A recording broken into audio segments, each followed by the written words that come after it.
राधे राधे। तो आगे सब लोग अटेंडेंस ले लें। तो जल्दी से अपना नाम कमेंट सेक्शन में लिख के बताओ कौन कौन प्रेजेंट है। तो आज अपन स्टार्ट करते हैं अपना थर्ड लेक्चर। उसमें पढ़ेंगे अपन एटम एंड मॉलिक्यूल्स के बारे में। ये टॉपिक तुमने 9 10 में पढ़ रखा है, फिर भी अपन इसको जेई के पॉइंट ऑफ व्यू से और नीट के पॉइंट ऑफ व्यू से डेप्थ में पढ़ने की कोशिश कर रहे हैं। तो बिना टाइम वेस्ट किए अपन डायरेक्ट टॉपिक पे आते हैं। एटम। तो एटम है क्या? बताओ, एटम क्या चीज़ है? तो एटम क्या है? स्मॉलेस्ट पार्टिकल है किसी भी एलिमेंट का। कोई एक एलिमेंट है, अब तुम बोलोगे सर एलिमेंट क्या है, तो वो अपन ने कल वाली क्लास में अच्छे से पढ़ लिया है। तो किसी एलिमेंट का स्मॉलेस्ट पार्टिकल है, उसको क्या बोलते हैं अपन? एटम बोलते हैं। और मॉलिक्यूल किससे बनता है? मॉलिक्यूल बनता है टू और मोर एटम्स केमिकली बॉन्डेड होने से। सर केमिकली बॉन्डेड मतलब केमिकल बॉन्ड जब बनता है एटम्स के बीच में तो बनता है मॉलिक्यूल। अब सर एक केमिकल बॉन्ड क्या है? अभी शॉर्ट में समझो। बॉन्ड मतलब फोर्स ऑफ अट्रैक्शन। कोई दो एटम है, उनके बीच का जो फोर्स ऑफ अट्रैक्शन है उसी को अपन केमिस्ट्री की लैंग्वेज में बोलते हैं क्या है? बॉन्ड बोलते हैं। ठीक है।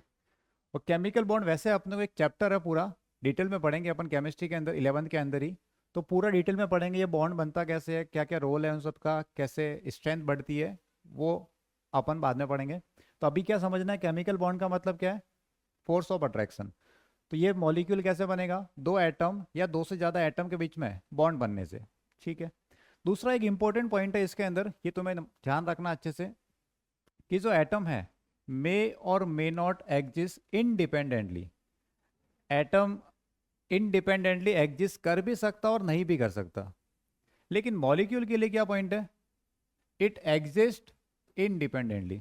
मतलब मॉलिक्यूल तो हमेशा इनडिपेंडेंटली एग्जिस्ट रहेगा, लेकिन एटम एग्जिस्ट रह भी सकता है इंडिपेंडेंटली और नहीं भी रह सकता। अब तुम बोलोगे सर हमको कैसे पता चलेगा? पढ़ने से पता चलेगा।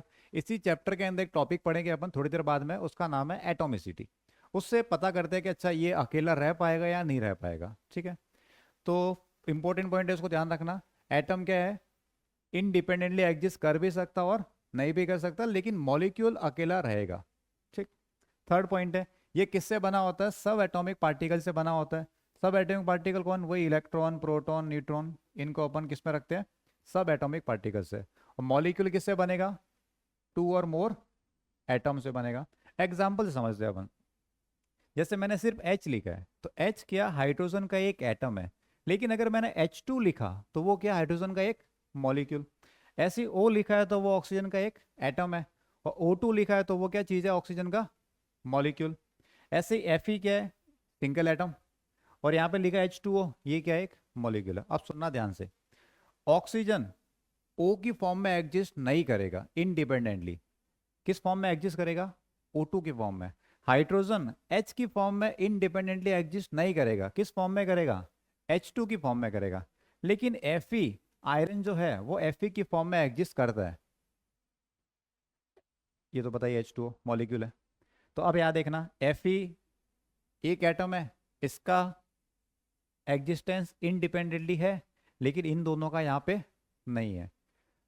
तो एटम इंडिपेंडेंटली एग्जिस्ट कर भी सकता है, नहीं भी कर सकता, उसको अपन समझे थोड़ा सा और अच्छे से। कुछ एग्जांपल लेके देखते हैं। उससे पहले आएंगे मॉलिक्यूल कितने टाइप के हैं, वो देखते हैं। अब मॉलिक्यूल को भी दो पार्ट में डिवाइड कर रखा अपन है। एक तो है होमो न्यूक्लियर, वर्ड को समझना। होमो का मतलब सेम टाइप। न्यूक्लियर वर्ड आया न्यूक्लियस से। जिनका न्यूक्लियर या न्यूक्लियस एक जैसा है उनको बोलेंगे अपन homo nuclear, same type of nucleus. Sir nucleus का मतलब उस एलिमेंट से है। जिनका न्यूक्लियस सेम होगा इसका मतलब एलिमेंट भी सेम होगा। एलिमेंट मतलब एटम सेम होगा। तो सेम टाइप के एटम से बना है उसको बोलेंगे होमोन्यूक्लियर। डिफरेंट टाइप के एटम से बना है उसको क्या बोलेंगे अपन? हेट्रोन्यूक्लियर। ठीक है। वही डेफिनेशन लिखिए। Molecules form from atoms of the same element, एक ही एलिमेंट के मतलब एक जैसे एटम है। और ये किससे बनेगा? टू और मोर डिफरेंट एलिमेंट से फॉर्म होगा। अलग अलग टाइप के एलिमेंट है मतलब अलग अलग टाइप के एटम से बनेगा मॉलिक्यूल। सेम टाइप के एटम कंबाइन होंगे तब बनेगा मॉलिक्यूल, ये वाला होमोन्यूक्लियर। सिंपल समझो, एक जैसे एटम है, सेम टाइप ऑफ, सबके सब ऑक्सीजन, सबके सब सल्फर, सबके सब फॉस्फोरस, सेम टाइप, तो उसको रखना अपन को होमोन्यूक्लियर मॉलिक्यूल में। टू और मोर देन टू टाइप के एटम्स है तो किस में रखना अपन को? हेट्रोन्यूक्लियर। कि एक कार्बन है एक ऑक्सीजन है, या सल्फर के साथ हाइड्रोजन है, अलग अलग हो गए तो किस में आएगा? हेट्रोन्यूक्लियर। सिंपल है। एक जैसे है तो होमोन्यूक्लियर, टू और मोर देन टू टाइप के हैं हेट्रोन्यूक्लियर। एग्जाम्पल समझते हैं। जैसे O2 लिखा है तो O2 के अंदर, इस मॉलिक्यूल के अंदर दोनों ऑक्सीजन ही है। दोनों कौन है? O और O। N2 लिखा है तो N2 के अंदर दोनों कौन है? नाइट्रोजन ही है। O3 के अंदर क्या है? जितने एटम है वो सब के सब किसके? ऑक्सीजन के, सब के सब O। क्या बन गया? होमोन्यूक्लियर। मीथेन को देखते हैं, CH4, एक कार्बन है और बाकी 4 हाइड्रोजन है। दो टाइप के हो गए, कार्बन भी हो गया हाइड्रोजन भी हो गया, हेट्रोन्यूक्लियर। CO2, कार्बन का एटम भी ऑक्सीजन का एटम भी है, हेट्रोन्यूक्लियर।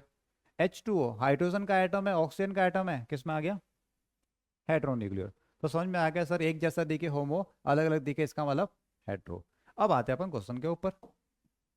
तो ये पहला क्वेश्चन, रूल्स अपने को पता ही है, 50-50 चलता है। पहला क्वेश्चन मेरे लिए, दूसरा तुम्हारे लिए। तो पहला क्वेश्चन मैं ट्राई करता हूँ, बहुत ही इजी है। क्लासिफाई करना है किसके अंदर? एटम्स एंड मॉलिक्यूल्स के अंदर। सर ये तो बहुत इजी क्वेश्चन है, इसलिए मैं कर रहा हूँ, दूसरा तुम करोगे। एच सर अकेला दिख रहा है मेरे को, एक ही दिख रहा है, इसका मतलब सर ये तो हो गया आपका एटम। क्या हो गया? एटम। सर H2, सर इसमें दो H एक जैसे दिख रहे हैं, एक से ज्यादा हो गया, इसका मतलब सब एटम तो नहीं है ये, है तो कौन है ये? मॉलिक्यूल है सर। सर कौन सा वाला मॉलिक्यूल है? मॉलिक्यूल दो टाइप के थे, होमोन्यूक्लियर और हेट्रोन्यूक्लियर। सर इसमें दोनों H एक जैसे है, एक जैसे इसका मतलब होमोन्यूक्लियर है ये। खाली मैं होमोन्यूक्लियर समझ जाओगे, होमोन्यूक्लियर है, ठीक। सर He अकेला ही है, सिंगल है, तुम्हारे जैसा, और सिंगल है, इसका मतलब किस में आएगा ये? एटम के अंदर। लिथियम, सर ये भी अकेला है, ये भी सिंगल है तुम्हारी तरह, मतलब मेरी तरह भी, तो किस में आएगा ये? एटम के अंदर। सर ये क्या चीज़ है? यूरिया, ये तो पहले भी आया था। हाँ, इसका फॉर्मूला याद रखना, तुम्हें बताया था मैंने। क्या फॉर्मूला लिखा था अपन ने, बताओ जरा। ऐसा लिखा था NH2 करके। मैं हमेशा इसका स्ट्रक्चर लिखता हूँ, C डबल बॉन्ड O होता है, फिर यह होता है NH2। ये यूरिया का स्ट्रक्चरल फॉर्मूला है। तो सर यूरिया के अंदर सर नाइट्रोजन है, ऑक्सीजन है, कार्बन है, हाइड्रोजन, इतने सारे एटम है। तो सर ये तो हो गया अपने पास क्या? मॉलिक्यूल हो गया सर ये तो। ये कौन है? मॉलिक्यूल। सर कौन से वाला? सर इसमें तो बहुत सारे एटम है, तो सर ये तो हो गया हेट्रो, हेट्रोन्यूक्लियर। S8, सब सल्फर दिख रहा है लेकिन 8 एटम है, एक जैसे 8 है, तो सर ये एटम तो नहीं है, तो ये बन गया क्या आप? मॉलिक्यूल। सर इस मॉलिक्यूल में सब एक जैसे है, क्या बोलेंगे? होमोन्यूक्लियर। क्या बोलेंगे? Homonuclear. Sir heavy water, sir heavy water, water तो सुना, हैवी वाटर क्या है? हैवी वाटर को लिखते हैं अपन D2O से। क्या लिखते हैं? D2O। सर ये D क्या है? हाइड्रोजन का आइसोटॉप, पढ़ेंगे अपन आइसोटॉप के बारे में भी, चिंता मत करो। तो ये है ड्यूटीरियम, ड्यूटीरियम और ऑक्सीजन से बना है हैवी वाटर D2O। सर इसमें दो टाइप के एटम होंगे, हाँ हो गए, इसका मतलब ये तो हो गया सर मॉलिक्यूल। कौन हो गया? मॉलिक्यूल। कौन सा, होमो या हेट्रो? सर दो अलग अलग है तो इसको बोलेंगे अपन हेट्रो के अंदर रख देंगे। किस में रखेंगे? हेट्रो के अंदर। इथेनॉल, वही दो बूंद, माहौल बनाने काम आती है, तो इथेनॉल C2H5OH। सर ये तो दिख रहा है बहुत सारे एटम दिख रहे हैं सर, डायरेक्टली बोल दो मॉलिक्यूल। सर कौन सा वाला मॉलिक्यूल? सर ये तो अलग अलग है, तो heteronuclear molecule. Sir ethylene, ethylene होता है C2H4। सर इसमें भी दो टाइप के एटम दिख रहे हैं, कार्बन भी है हाइड्रोजन भी है, सर ये मॉलिक्यूल है। और मॉलिक्यूल होने के बाद में कौन सा वाला? सर ये अलग अलग है तो हेट्रोन्यूक्लियर। ठीक है, समझ में आ गया सर, इजी इजी क्वेश्चन थे, हो गए। अब एक क्वेश्चन मैंने किया है तो ऑब्वियस है एक क्वेश्चन अब तुम करोगे। तो ये वाला क्वेश्चन तुम्हें करना है। कब करना है ये? अभी का अभी करना है, बाद में टाइम मिलता नहीं है तुम्हें, क्योंकि वीडियो एक बार बंद करने के बाद में दोबारा उस पर जाने की शायद तुम डेडिकेशन इतना है या नहीं मुझे नहीं पता। तो सबसे बेस्ट है अभी का अभी कर दो, बाद में रखना ही नहीं झंझट। अभी देख लिया वीडियो, अभी सीख गया, ताज़ा ताज़ा सीखा अपन ने, जल्दी से क्वेश्चन हो जाएगा। तो इसमें कौन सा एलिमेंट है, कौन सा मॉलिक्यूल है, एटम, जो पूछा वो तुम उसका आंसर लिख दो, ठीक। आगे चले। अब आया वर्ड एटॉमिसिटी। सर एटॉमिसिटी क्या है? एटॉमिसिटी ये बताता है कि कोई भी मॉलिक्यूल किस फॉर्म में एग्जिस्ट करता है। अकेला एग्जिस्ट करेगा, दो एटम रहेंगे, तीन चार पांच कितने भी रहेंगे। या इसको ऐसे बोलो, एटॉमिसिटी ये बताएगा किसी मॉलिक्यूल में कितने एटम्स है। क्या बताता है? Total number of atoms present in a single molecule. एक मॉलिक्यूल में कितने एटम्स हैं उनका नंबर दे दो, वो नंबर जो आएगा वही आएगी अपनी एटॉमिसिटी। अभी अलग अलग हो सकता है, जैसे लिखा है यहाँ पे मोनो एटॉमिक। सब मोनो मतलब एक, मतलब एक ही एटम होना चाहिए। एग्जाम्पल देके, जैसे मान लो सोडियम लिखा मैंने Na, तो Na क्या है? मोनो एटॉमिक है।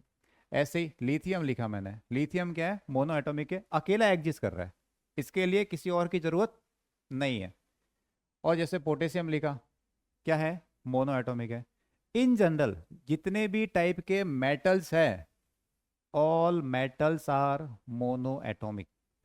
तो मेटल्स को, उनका जो एक एटम है वो इनडिपेंडेंटली एग्जिस्ट करता है, इसलिए किस में काउंट किया अपन ने इसको? मोनो एटॉमिक में। ठीक है।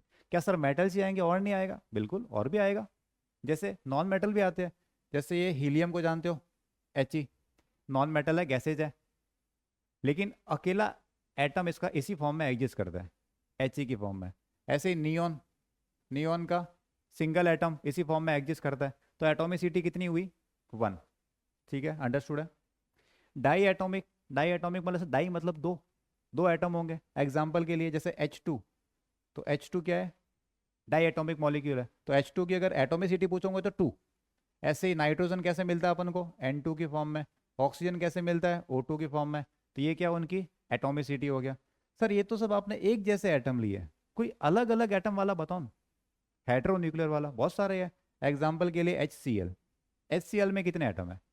सर एक H और एक Cl, कितने हो गए? 2। सर NaCl में बताओ कितने हैं? तो सर एक Na एक Cl है, 2 ही हो गए, ये भी डाई एटॉमिक है। ऐसे बहुत सारे और भी है, KCl हो गया, एक K एक Cl, या Cl बार लिख रहे हैं अपन, एक काम करते हैं Cl की जगह Br लिख देते हैं। तो ये सब कौन हो गए? डाई एटॉमिक हो गए, मतलब एटम कितने हैं? 2। ठीक। सर तीसरा आपने लिखा है ट्राई एटॉमिक। हाँ सर नाम से पता पड़ा 3 एटम होते होंगे। जैसे ओजोन, ओजोन में कौन है? तीनों की तीनों ऑक्सीजन है। तो इस मॉलिक्यूल में टोटल कितने एटम है? 3 एटम है। किस में काउंट होगा ये? ट्राई एटॉमिक में। और भी जैसे ऐसा अलग लेते हैं अपन, CO2, CO2 की एटॉमिसिटी कितनी आएगी? 3। एक कार्बन दो oxygen, atomicity 3। SO2 sulphur dioxide, कितना आएगा? एक सल्फर दो ऑक्सीजन, टोटल एटम। देखो यहाँ पे ये मैटर नहीं करता कि सेम टाइप के एटम है या डिफरेंट टाइप के एटम है, सिर्फ क्या फर्क पड़ रहा है? Total number. अब वो सेम से आए कि डिफरेंट से आए, क्या फर्क पड़ रहा है? टोटल एटम कितने हैं वो आएगा अपने पास एटॉमिसिटी। टोटल एटम कितने? 3। टोटल कितने? 3। 3 तो किस में आ गया? ट्राई एटॉमिक में। सर टेट्रा एटॉमिक, जैसे 4 एटम आ जाए एक साथ, अब वो एक जैसे हो या अलग अलग हो डजंट मैटर, चारों फॉस्फोरस है, किस में आ गया? टेट्रा एटॉमिक आ गया। कुछ अलग लेते हैं जिसमें अलग अलग आते हो। टेट्रा एटॉमिक चाहिए मेरे को, 4 एटम बनाने हैं, 4 के लिए अलग। जैसे AlCl3 ले लिया, तो एक एल्यूमिनियम 3 Cl, कितना हो गया? 4। AlCl3 किस में आ गया? टेट्रा एटॉमिक में आ गया। और थोड़ा अलग बताओ जिसमें ये अलग अलग एटम आते हो। टोटल चाहिए मेरे को 4, कितने चाहिए? 4। SO3 सल्फर ट्राई ऑक्साइड, एक सल्फर 3 ऑक्सीजन, कितना आ गया? टोटल हो गया 4। Tetra atomic. सर 5 हुआ तो पेंटा लगा देना, 6 पे हेक्सा, 7 पे हेप्टा, 8 आने पे ऑक्टा। ऑक्टा का एग्जाम्पल देखो एक बता दो, तो वेल नॉन फेमस है थोड़ा सा, ऑक्टा एटॉमिक, जिसकी एटॉमिसिटी कितनी होती है? 8। वो है S8, सल्फर के 8 मॉलिक्यूल्स, क्राउन शेप होता है इसका, तो ये किस में आता है? Octa atomic. इन जनरल ये जो ट्राई ट्राई टेट्रा पेंटा ये सब है, इनको अपन पॉली एटॉमिक में रखते हैं। किस में बोलेंगे? Poly atomic. एक है तो मोनो एटॉमिक, 2 के लिए डाई एटॉमिक, 3 के लिए ट्राई, और इनके अलावा बाकी सब किस में रखेंगे अपन? पॉली एटॉमिक में। तो क्वेश्चन पे आ जाए अपन, चलो चेक करते हैं क्वेश्चन। तो क्वेश्चन नंबर 3 है, ये पहला वाला क्वेश्चन किसके लिए है? मैं करूँगा। दूसरा तुम्हारे लिए। अच्छा यहाँ पे मैंने बहुत सारे वैसे नाम लिए जो कुछ तुम्हें पता है कुछ नहीं पता। जो नहीं पता उसका सिंपल सा ये मतलब है कि मैं तुम्हें वो सिखाना चाह रहा हूँ, समझ रहे हो? अब तुम बोलोगे सर ये तो मेरे को नहीं पता, कोई दिक्कत नहीं है, फर्स्ट टाइम तुम्हें नहीं पता। अब फर्स्ट टाइम क्वेश्चन आया मैं बता रहा हूँ तुम्हें, दोबारा जब क्वेश्चन आया तुम्हें याद रखना है किसका फॉर्मूला क्या है। ठीक है, चलो चेक करते हैं। हाइड्रोजन पर ऑक्साइड, इसका जो फॉर्मूला होता है वो होता है H2O2, ये इसका फॉर्मूला है। फर्स्ट टाइम तुम्हें याद नहीं है, डजन मैटर, कोई दिक्कत नहीं है। अब भाई ने तुम्हें बता दिया, अब तुम्हें इसको याद रखना है। ठीक। बताओ इसमें टोटल कितने आइटम है? सर इसमें 2 हाइड्रोजन 2 ऑक्सीजन, टोटल हो गए 4, तो ये हो गया टेट्रा एटॉमिक। ठीक है सर। अमोनिया का जो फॉर्मूला होता है वो होता है NH3। सर इसमें एटम गिन के बताओ। सर 1 नाइट्रोजन 3 हाइड्रोजन, टोटल हो गए 4, tetra atomic sir. Nitric acid, हाँ सर ये हमने पहले कभी पढ़ रखा है, HNO3। इसमें टोटल काउंट करते हैं 3 ऑक्सीजन 1 नाइट्रोजन 1 हाइड्रोजन, 3 4 और 1 5 हो गए सर, ये पेंटा एटॉमिक में हो गया। क्लोरोफॉर्म, ये क्या काम आता है? ऐसे लिक्विड आता है, उसको रुमाल पे लेके किसी को सुंगा दो, क्या काम आता है? बेहोश करने का काम आता है। तो किसी को किडनैप करना हो, बेहोश करने हो, तो इसके लिए काम आ सकता है। तो ये होता है इसका फॉर्मूला CHCl3, क्लोरोफॉर्म का, याद रखना है, यूज में आता है क्वेश्चन के अंदर। तो कितने हो गए? 3 4 5, total atom 5, atomicity 5। Sir urea बार बार आ रहा है, आ नहीं रहा, बार बार ला रहा हूँ मैं, क्योंकि ये बार बार काम आएगा अपने क्वेश्चन के अंदर, मोल कंसेप्ट में कुछ जब क्वेश्चन करेंगे मोल के तभी जरूरत पड़ने वाली है। इसलिए मैं साथ साथ में ही पहले से बता रहा हूँ तुम्हें, तुम्हारा बेस अभी से रेडी कर रहा हूँ मैं। तो ये इसका जो फॉर्मूला ऐसा लिखता हूँ मैं हमेशा। सर इसमें गिन के बताओ कितने आइटम है? सर इधर 1 नाइट्रोजन 2 हाइड्रोजन, 3 यहाँ हो गए, 3 यहाँ हो गए, 2 यहाँ हो गए, कितने हो गए टोटल? सर 8 हो गए। सर फ्रक्टोज का फॉर्मूला कैसे आएगा? जो फॉर्मूला ग्लूकोज का होता है एग्जैक्टली वही किसका है? फ्रक्टोज का। तो सर ग्लूकोज का तो होता है C6H12O6, तो फ्रक्टोज का भी यही है? हाँ बिल्कुल यही फॉर्मूला है फ्रक्टोज का भी। बताओ कितने हो गए? 6 12 6, टोटल 24 एटम, टोटल 24। सर ये पोटासेलम क्या चीज़ है? बहुत इंपॉर्टेंट कंपाउंड है, इसका फॉर्मूला भी इंपॉर्टेंट, स्टार मार्क कर रहा हूँ मैं। इसका फॉर्मूला लिख रहा हूँ पहले तो मैं, देखना इधर, K2SO4.Al2SO4 whole thrice dot 24H2O। Sir ये तो इतना बड़ा फॉर्मूला हो गया, कोई दिक्कत नहीं, बार बार प्रैक्टिस करोगे याद हो जाएगा तुम्हें। और याद करना भी है, इंपॉर्टेंट कंपाउंड है, प्रॉपर्टी बाद में बताएंगे इसके बारे में, अभी इसको याद रखना है। तो सर गिन के बताओ कितने इसमें है? वो है, एक काम करते इसकी साइज थोड़ी सी अपन ऊपर शिफ्ट कर लेते। बेटा थोड़ा ऊपर चला जा, मुझे जगह चाहिए। Good, thank you. हाँ इसमें टोटल एटम कितने हैं वो गिनने हैं अपने को, कितने एटम है? सर यहाँ से गिनना शुरू करते हैं, इसमें कितने पहले वो गिनते हैं। सर 2 के, एक सल्फर और 4 ये, 2 और 1 और 4, कितने हो गए सर? 7 तो यहाँ हो गए। ठीक है सर। इसमें कितने, इस वाले में?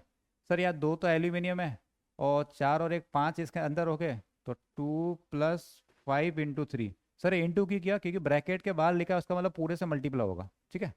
ब्रैकेट के बाहर जो लिखा हुआ उससे पूरे से मल्टीप्लाई होगा, तो अंदर हो गए 4 और 1 5, एक सल्फर 4 ऑक्सीजन 5, इंटू 3 15, और 2 ये।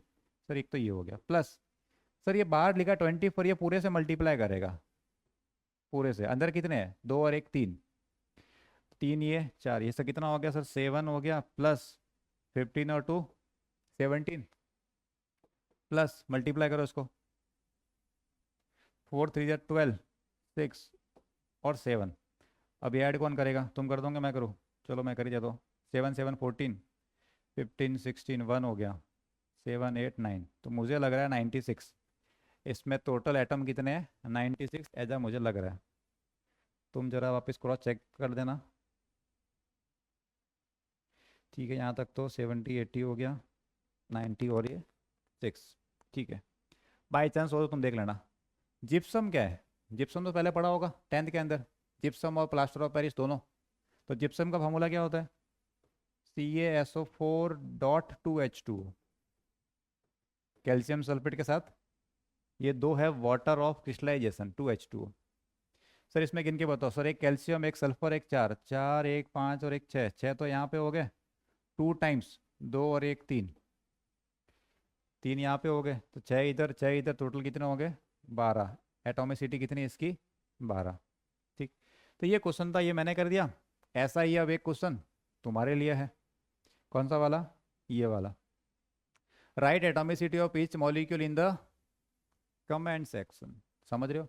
ये पूरा क्वेश्चन है। इसमें से कुछ कंपाउंड तुम्हें नहीं पता होंगे, ऑब्वियसली ये वाले कंपाउंड तुम्हें नहीं पता होंगे। क्या करोगे इसके लिए? ये स्टार मार्क कर रहा, इंपॉर्टेंट है, ठीक है, इस पे स्टार मार्क किया, ये ज़्यादा इंपॉर्टेंट है। देखो मेरा पर्पज़ ये है कि तुम्हारा बेस एकदम स्ट्रांग बनाऊं मैं अभी से, ताकि बाद में आगे बिल्कुल भी दिक्कत नहीं है अपने को। उसके लिए तुम्हें थोड़ा एक्स्ट्रा एफर्ट लगाना पड़ेगा।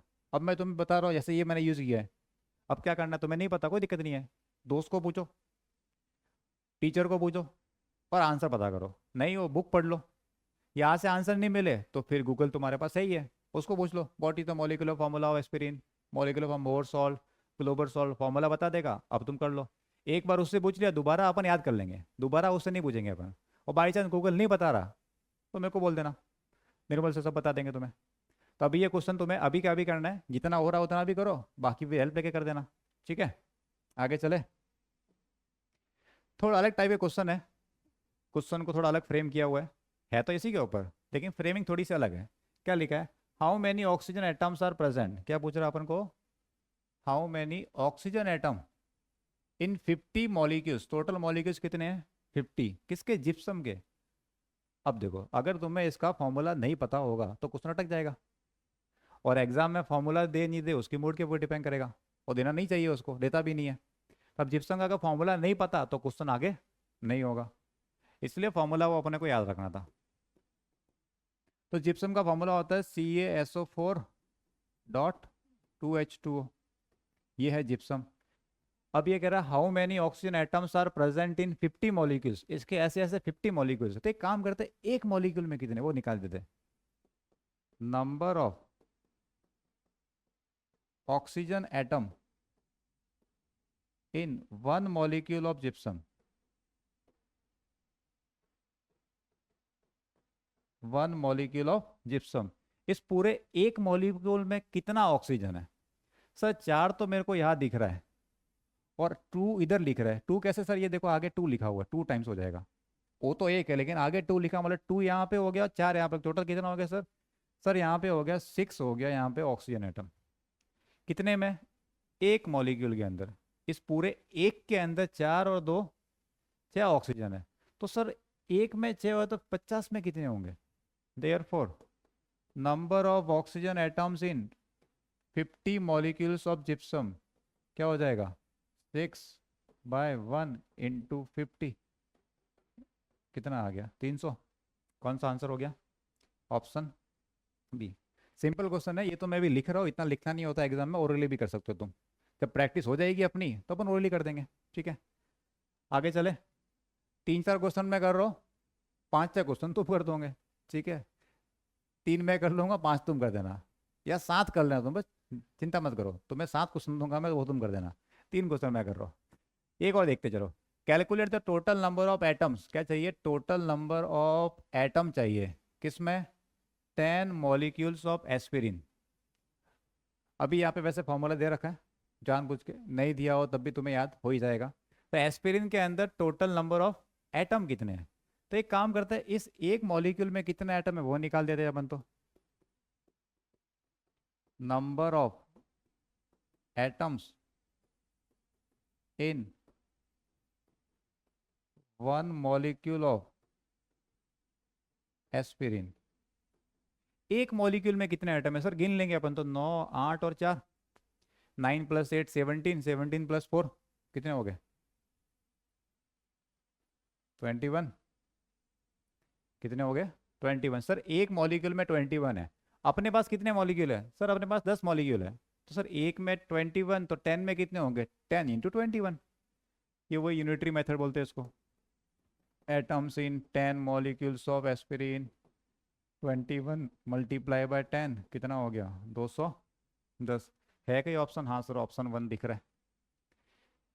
सिंपल सिंपल क्वेश्चन है, टफ बिल्कुल भी नहीं है, थोड़ा सा तुम हल्का सा नॉलेज चाहिए तुम्हें, थोड़ा सा पता होना चाहिए, बाकी हो जाता है।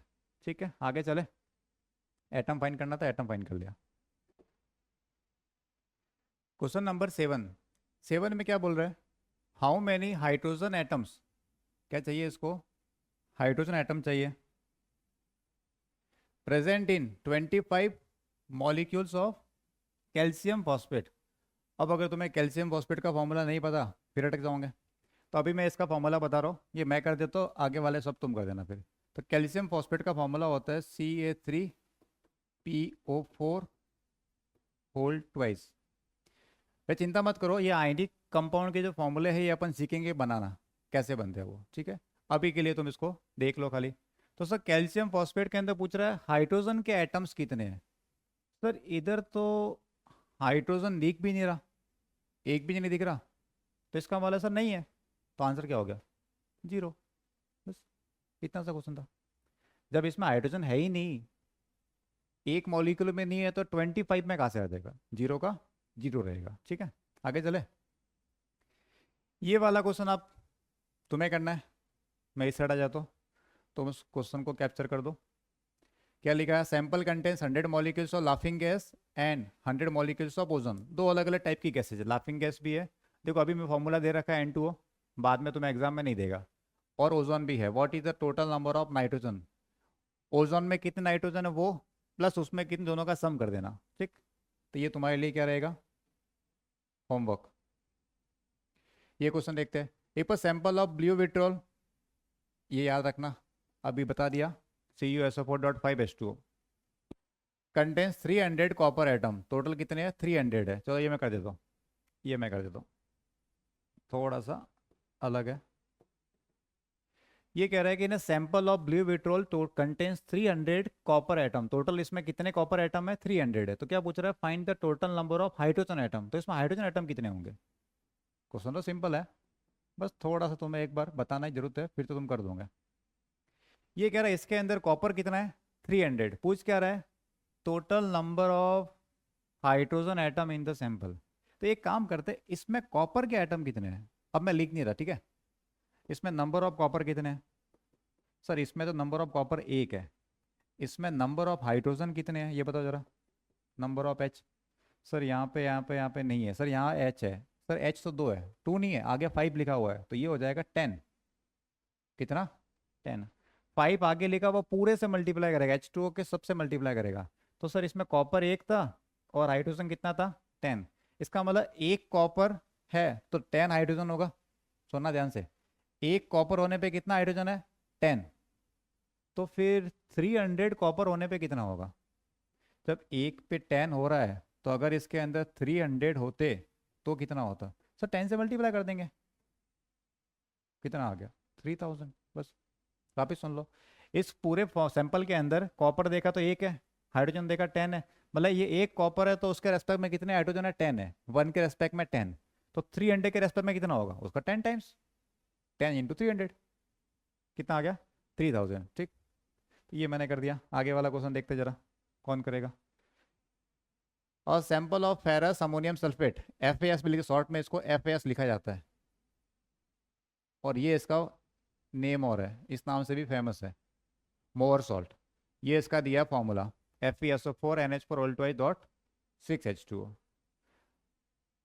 FeSO4 है, NH4 SO4.6H2O contains 1000 iron atom, इसमें Fe कितना है 1000, तो क्या पूछ रहा है हाउ मेनी ऑक्सीजन एटम, तो ये हम कर दोगे, पीछे वाला एक जैसे ही है, 1000 Fe है तो O कितना, पहले O गिन लेना है इसके अंदर, टोटल O कितना है, ठीक है। ये तुम्हें ट्राई करना है और इसका आंसर मुझे कमेंट में चाहिए, क्वेश्चन नंबर लिखने के साथ में आंसर देना, तो क्वेश्चन नंबर 10 ये आंसर, ठीक, पेस्ट कर दो। फिर दूसरा क्वेश्चन जब भी करो, क्वेश्चन नंबर 11 ये आंसर। तो मैं तुम्हें होमवर्क दे रहा हूँ, तुम्हें करना है। इधर क्या है, क्लोरोफॉर्म वाला क्वेश्चन है, सेम टाइप का क्वेश्चन है, ये भी तुम्हें होमवर्क दे रहा हूँ मैं। देखो प्रैक्टिस खूब करनी है अपने को, इतनी प्रैक्टिस करनी है कि एग्जाम में सोचना नहीं पड़े क्या अप्लाई करना है। जैसे क्वेश्चन देखा एक बार पढ़ा, उसका आंसर दिमाग में चाहिए चाहिए अप्लाई करना है, क्योंकि इतना टाइम नहीं होता कि तुम 2 मिनट सोचने में लगा दोगे यार ये करूँ कि वो करूँ, ये नहीं, प्रैक्टिस फुल करनी है अपने को, तो इसलिए मैं साथ साथ में ही करवा रहा हूँ तुम्हें, ये क्वेश्चन तुम्हें ट्राई करने हैं, ठीक।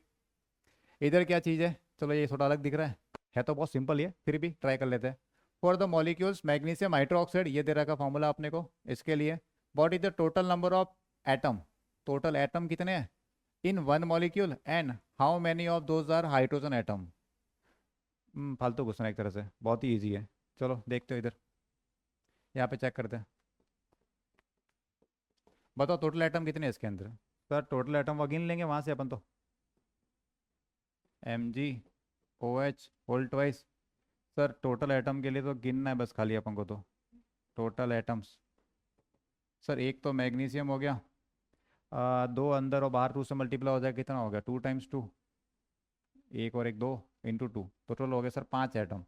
इसमें हाइड्रोजन कितने हैं सर? नंबर ऑफ हाइड्रोजन 2 है। नंबर ऑफ हाइड्रोजन एटम कितने हैं? 2। सर ये तो इजी क्वेश्चन था, 5 और 2, 5 टोटल है, 2 ये है, तो ये आगे आंसर आ गया। ठीक, क्वेश्चन देखो इजी भी आते हैं, हर क्वेश्चन टफ नहीं होता।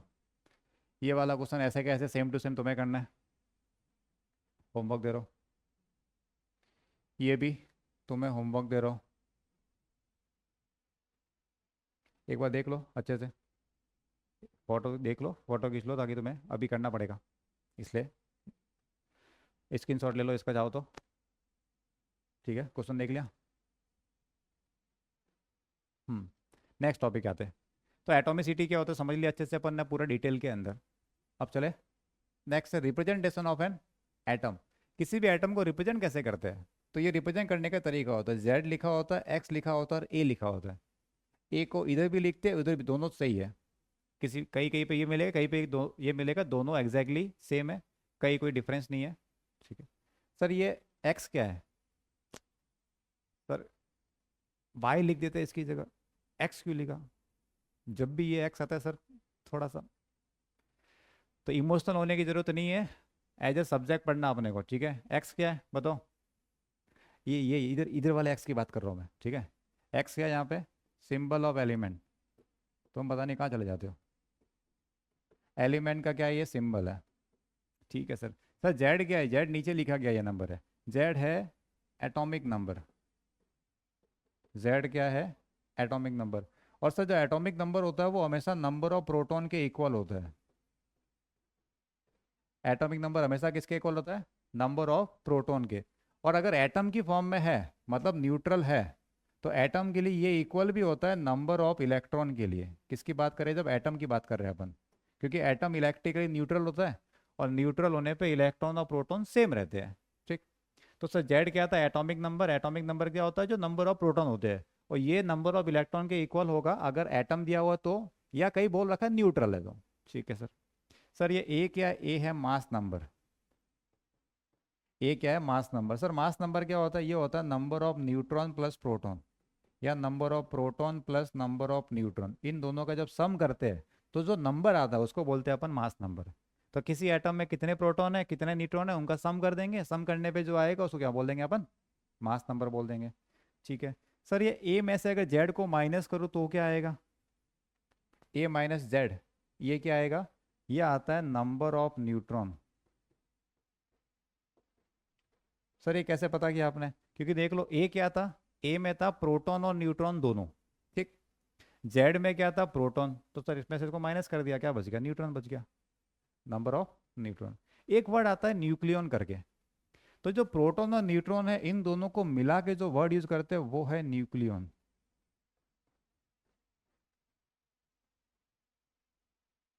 न्यूक्लियन क्या होता है? Number of proton plus neutron को कंबाइनली कलेक्टिवली क्या बोलते हैं अपन? न्यूक्लियन बोलते हैं। ठीक है,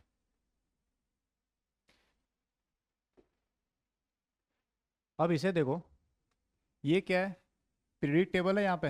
इस पीरियोडिक टेबल के अंदर अपन को दो चीज़ें देखनी है, एक तो है एटॉमिक नंबर और एक मास नंबर। एटॉमिक नंबर तुम्हें एटलीस्ट 30 तक याद होना चाहिए डायरेक्ट, उसी सीक्वेंस में, hydrogen, helium, lithium, beryllium, boron, carbon, उस तरह से। इस टेबल में जो ऊपर लिखा हुआ है, ये यहाँ पे 1, ये 2, ये एटॉमिक नंबर है। 3, 4, 5, 6, 7, 8, इस तरह से तुम्हें करना है, इस नंबर के साथ में नाम को याद रखना है। ठीक है, पहला काम तुम्हारा ये है, एटॉमिक नंबर।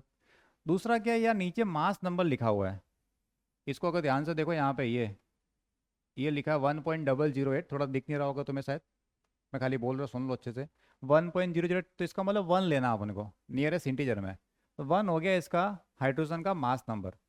इधर लिखा 4.0026, तो 4 है हीलियम का मास नंबर। ऐसे यहाँ पे लिथियम के लिखा है 6.94, तो इसको लेंगे अपन 7। 7 क्या है? लिथियम का मास। यहाँ लिखा है 9.013, 9 लेंगे बेरिलियम का मास। बोरॉन के लिखा 10.8, इसको लेंगे अपन 11।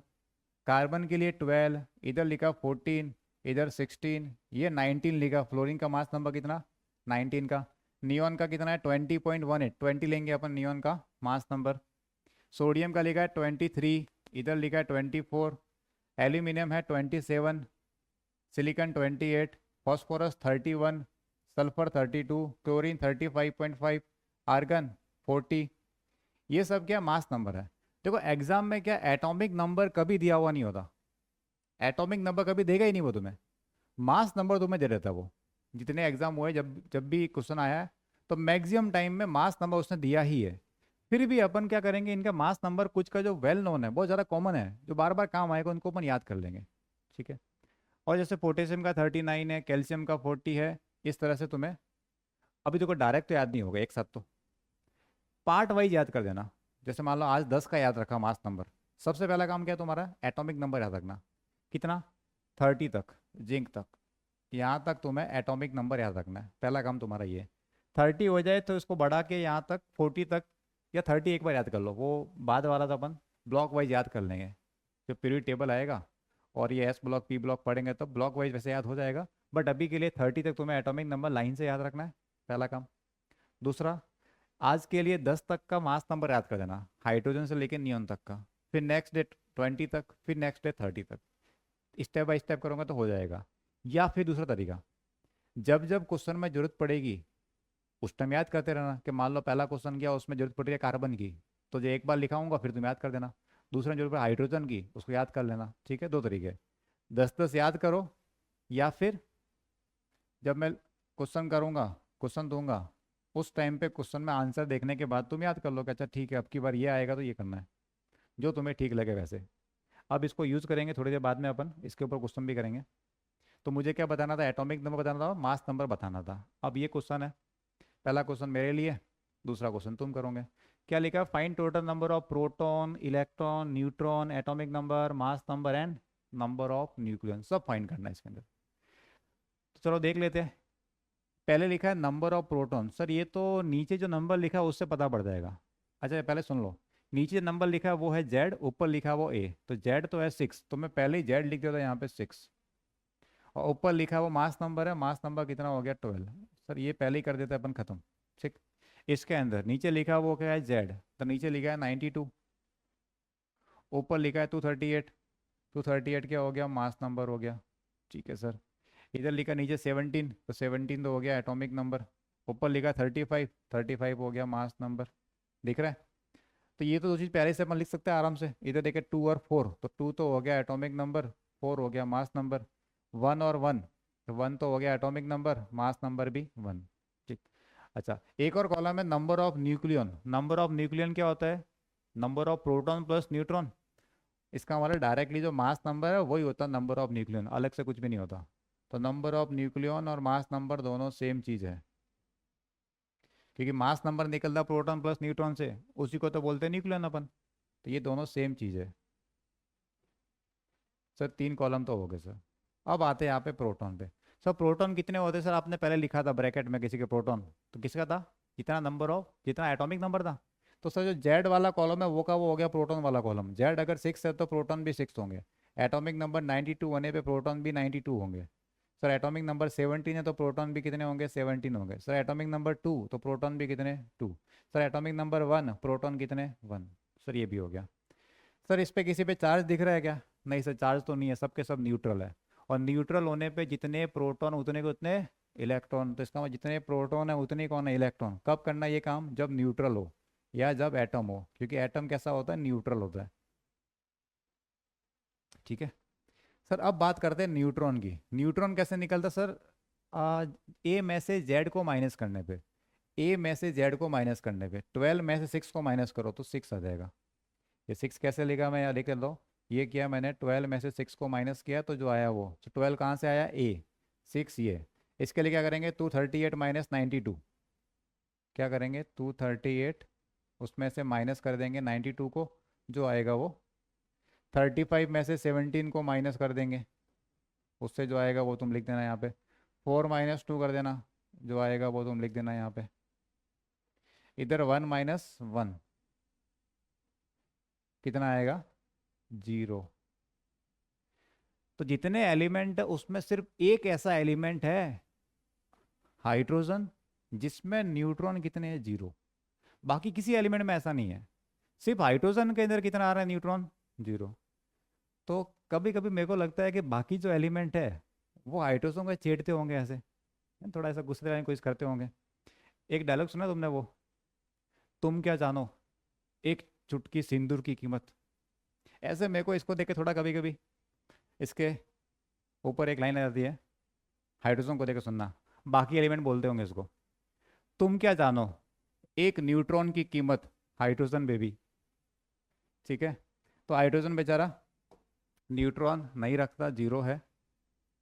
अब ये क्वेश्चन तुम्हारे लिए, क्या पूछा है, सेम क्वेश्चन है, बस मैंने डेटा चेंज किया, यहाँ पे क्वेश्चन का पार्ट चेंज किया है, ये तुम्हें करना है। ठीक, ये तुम्हारे लिए होमवर्क है। कलर चेंज कर लेते हैं अपन इसका, ये तुम्हारे लिए होमवर्क है। थोड़ा अलग तरह से कुछ क्वेश्चन फ्रेम किए हुए हैं, उनको जरा चेक करते हैं अपन। क्वेश्चन तो इजी है सब, क्योंकि मेरे से पढ़ रहे हो इसका मतलब सब इजी ही लगेगा तुम्हें। और अगर तुम्हें लगेगा टफ लग रहा है तो इसमें बहुत सारे क्वेश्चन करा दूंगा, कि इतने क्वेश्चन करने के बाद तुम्हें लगेगा हाँ सर ये इजी ही था। चिंता मत करो, क्वेश्चन अपन को करेंगे। कैलकुलेट करना है total number of protons in 50 molecules of ammonia. क्या चाहिए मेरे को, टोटल चाहिए proton 50 molecules of ammonia. Ammonia के 50 मॉलिक्यूल्स है। तो एक काम कर लेते हैं अपन, एक मॉलिक्यूल में कितने प्रोटॉन है वो निकाल देते हैं, फिर उसको 50 से मल्टीप्लाई कर देंगे। सिंपल है। एक मॉलिक्यूल में कितने वो पता कर लेते हैं, बाद में देख लेंगे इसमें कितने हैं। तो सर अमोनिया का जो फॉर्मूला होता है वो तो अपन को याद हो गया है, क्योंकि सर बार बार आ रहा है अपने पास, वो होता है NH3। तो इस एक मॉलिक्यूल में प्रोटॉन कितने हैं, चलो गिन लेते हैं। Number of proton in one molecule of ammonia. देखो एग्जाम में इतना कुछ भी लिखना नहीं होता, ये तो मैं समझा रहा हूँ, तो मैं फर्स्ट टाइम पढ़ रहा हूँ इसलिए इतनी लैंग्वेज लिखता भी हूँ मैं, अदरवाइज तो अपन ओरली ही करेंगे। तो सर गिन लेते हैं। सर नाइट्रोजन में कितने प्रोटॉन होते हैं, अब सर नाइट्रोजन का वो तो पता ही नहीं अपन को, बता रहा हूँ याद देख लो। नाइट्रोजन को लिखते हैं अपन 7N14, और हाइड्रोजन को क्या लिखते हैं 1H1। ठीक है सर। प्रोटॉन नाइट्रोजन में कितने सर, एक में है 7, और हाइड्रोजन में कितना है, एक। तो सर 7 यहाँ पे, 3 यहाँ पे, कितना हो गया सर, ये तो हो गया 7 + 3 दैट इज 10। एक मॉलिक्यूल में 10 प्रोटॉन है। ठीक है सर, तो अपने पास कितने मॉलिक्यूल है 50। तो सर एक का पता है, तो 50 में कितने होंगे वो तो बता देंगे अपन आराम से। तो सर 10 × 50 कितना, 500। कितना आया, 500। ऑप्शन है कि, हाँ सर ऑप्शन ए। ऐसे ही बाकी भी सब सिंपल क्वेश्चन ही है। चलो एक दो मैं और करा रहा हूँ, बाकी तुम्हें होमवर्क दे दूंगा मैं। 2 क्वेश्चन मैं कर देता हूँ, 8 क्वेश्चन तुम कर देना। ठीक है। देखो अब तुम्हें क्वेश्चन प्रैक्टिस करने की जरूरत है, मेरा तुम्हें बेस बनाने का माहौल बना रहा हूँ एकदम बढ़िया वाला, तुम्हें लगे हाँ सर इजी इजी है। क्वेश्चन टफ भी कराऊंगा लेकिन लगेगा तुम्हें हमेशा इजी ही। तो अभी एक और क्वेश्चन मैं करता हूँ, फिर तुम कर देना बाकी सब। फाइंड करना है टोटल नंबर ऑफ न्यूट्रॉन, अब की बार न्यूट्रॉन चाहिए मेरे को, किसमें, 20 एटम ऑफ सोडियम। सोडियम के अंदर, तो सर सोडियम का वो पता होना चाहिए अपन को, एटॉमिक नंबर और मास नंबर बिल्कुल पता होना चाहिए, उसको लिखते हैं अपन 11Na23। ये पता होगा तभी काम होगा, इसके बिना काम नहीं होगा। तो इसलिए एटॉमिक नंबर तुम्हें याद रखना, मास नंबर एग्जाम में दे देगा, मास नंबर के लिए हेल्प करता है वो, फिर भी तुम याद ही कर लो। जो बार बार आ रहा है उनको याद कर देना, जैसे अभी सोडियम आया उसका तुम्हें याद रखना है 23। इससे पहले वाले में आया था नाइट्रोजन, उसका तुम्हें याद रखना है। हाइड्रोजन है उसका तुम्हें याद रखना है। जो जैसे जैसे आ रहा है उसको याद करते रहो, तो एक साथ लोड नहीं पड़ेगा। अब इसमें न्यूट्रॉन देखते हैं, number of neutron in one molecule of sodium. तो सर एक मॉलिक्यूल में कितने न्यूट्रॉन है, सर न्यूट्रॉन निकालते थे अपन ए में से जेड को माइनस करने पे, तो 23 में से 11 को जब माइनस करूंगा तो कितना आएगा, 12 आएगा, क्योंकि mass number minus atomic number is equal to number of neutron. Sir ये आ गया अपने पास कितना, 12। तो सर एक में 12 है तो 20 में कितने होंगे, बस मल्टीप्लाई कर देंगे और क्या। तो number of neutron in 20 molecules, तो सर ये 12 × 20, 12 का डबल हो गया 24, 240 है सर ऑप्शन। हाँ सर ऑप्शन, शायद तुम अब सीख गए हो, सीख गए हो। चलो नेक्स्ट क्वेश्चन देखते हैं। प्रोटॉन निकाल दिया, इलेक्ट्रॉन निकाल दिया, आप न्यूट्रॉन निकाल दिया, आप किसकी बात करते हैं, इलेक्ट्रॉन की। चलो एक क्वेश्चन और ही कर देता हूँ मैं, तुम भी क्या याद रखोगे। हाँ किसकी बात कर रहा है, नंबर ऑफ इलेक्ट्रॉन किसमें, वाटर के अंदर। तो सर वाटर का पहले तो अपने को फॉर्मूला याद होना चाहिए, वो होता है H2O। अब उसमें भी ये पता होना चाहिए कि ओ को कैसे लिखते हैं। ओ को लिखते हैं 8O16, ये मास एटॉमिक नंबर, ये मास नंबर। और हाइड्रोजन का क्या होता है 1H1। बेचारा न्यूट्रॉन रखता ही नहीं है, एक भी न्यूट्रॉन नहीं है, दे आती होगी। अब ये क्वेश्चन करो, number of electron, number of electron in one molecule of water, one molecule of water. तो सर वाटर के अंदर कितने इलेक्ट्रॉन होंगे, सर ये तो न्यूट्रल है, न्यूट्रल है। तो सर जितने इलेक्ट्रॉन होंगे उतने ही प्रोटॉन होंगे। और ये नीचे लिखा है वो क्या होता है, प्रोटॉन का नंबर के इक्वल ही तो होता है, atomic number is equal to proton, और proton is equal to electron, क्योंकि न्यूट्रल है। तो डायरेक्टली कर देंगे, 2 हाइड्रोजन तो 2 तो ये, 8 ये, इसका मतलब 10 हो गया। 10 क्या इलेक्ट्रॉन, कितने पूछा है, 100 मॉलिक्यूल के अंदर पूछा है, एक का पता है मेरे को, 100 का पूछ रहा है। हाँ एक का 100, एक में 10, और ये 100 मॉलिक्यूल पूछ रहा है, ये हो गया 1000, 1000। तो अब तुम सब सीख गए होंगे कि हाँ सर अब हम कर सकते हैं क्वेश्चन। तो ज़रा ये क्वेश्चन तुम्हें करना है। क्या क्या पूछा है, total number of proton, neutron and electron. Proton भी चाहिए, न्यूट्रॉन भी चाहिए, इलेक्ट्रॉन भी चाहिए, 5 मॉलिक्यूल्स ऑफ NaCl। तो थोड़ी हेल्प कर देता हूँ मैं तुम्हारी इसके अंदर। सोडियम को कैसे लिखेंगे अपन, 11, क्या लिखेंगे अपन इसको बेटा, आराम से, 11Na23 यूज़ करना है तुम्हें। और क्लोरीन को क्या यूज़ करना है तुम्हें, क्लोरीन आता है 17 पे, Cl और 35, ये तुम्हें यूज़ करना है, ठीक। और इसका आंसर मुझे कमेंट में तुम लिख के बता देना। इसमें क्या बोला, sample of phosphoric acid H3PO4 दिया है, H3PO4 फॉस्फोरिक एसिड। मैं तुम्हारी हेल्प क्या करूँगा, सिर्फ बता दूंगा पी को लिखना कैसे है। फॉस्फोरस कितने नंबर पे आता है बताओ। अब ये तुम्हें याद रखना पड़ेगा बेटा, ऐसे काम नहीं चलेगा। 11 नंबर पे आता है फॉस्फोरस। तो ये एटॉमिक नंबर हो गया, मास नंबर हो गया। ऑक्सीजन का तुम्हें पता ही है, हाइड्रोजन का पता ही है, तो अब तुम कर सकते हो। फिर भी H को मैं बार बार लिख देता हूँ, 1H1 लिखना है, 8O16 लिखना है। क्या चाहिए इसको, इसको चाहिए न्यूट्रॉन कितने हैं, ठीक है तुम कर दोगे।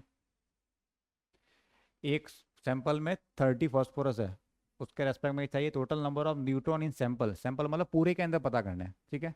ये तुम ट्राई करो, होमवर्क है तुम्हारे लिए। और देखते हैं कि चलो क्वेश्चन होगा तो बता दूंगा। इन sample of potassium chloride KCl दिया है, कंटेंस 380 प्रोटॉन, प्रोटॉन तुम्हें दे रखे हैं। तो ये पोटेशियम के एटम कितने हैं? थोड़ा सा वेरिएशन है, क्वेश्चन ईजी है। अब देखो जैसे बहुत सारा अलग क्वेश्चन आ गया, तो के लिए पता कैसे करोगे, पोटेशियम का मास नंबर, एटॉमिक नंबर कैसे पता करेंगे। उसके लिए मैंने ये थोड़ी देर पहले कुछ बनाया था ये, हाँ, इसको देख के पता करेंगे अपन। जैसे के यहाँ पे है, इसको यहाँ से देखो, तो एटॉमिक नंबर ऊपर लिखा, मास नंबर उसका नीचे लिखा है 39.10। तो मास नंबर क्या करना है, 39 यूज़ करना है, ठीक है। एटॉमिक नंबर और मास नंबर, तो ये तुम यूज़ करना है। इसको कहाँ पे थे अपन, क्वेश्चन नंबर, हाँ 27 पे। तो ये वाला क्वेश्चन भी तुम्हें मैं दे रहा हूँ होमवर्क। देखो जितना ज़्यादा ट्राई करोगे उतना ज़्यादा सीखोगे तुम, ठीक है।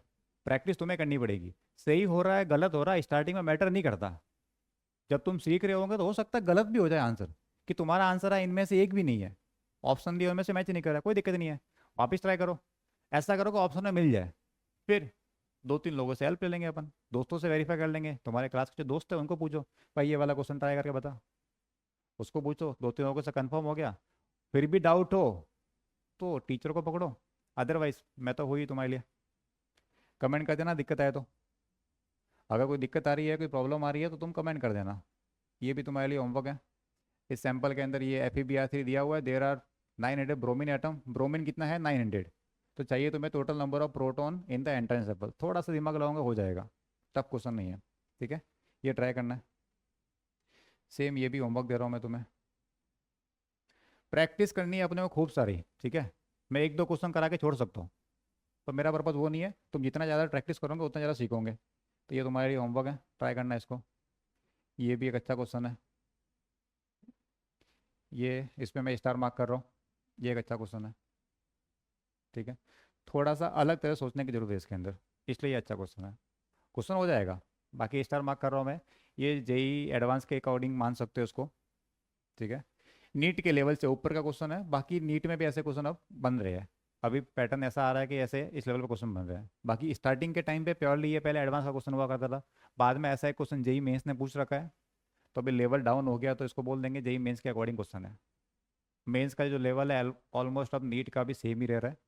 तो तुम्हें होमवर्क ये ट्राई जरूर करना कि अच्छा क्वेश्चन है ये। ठीक।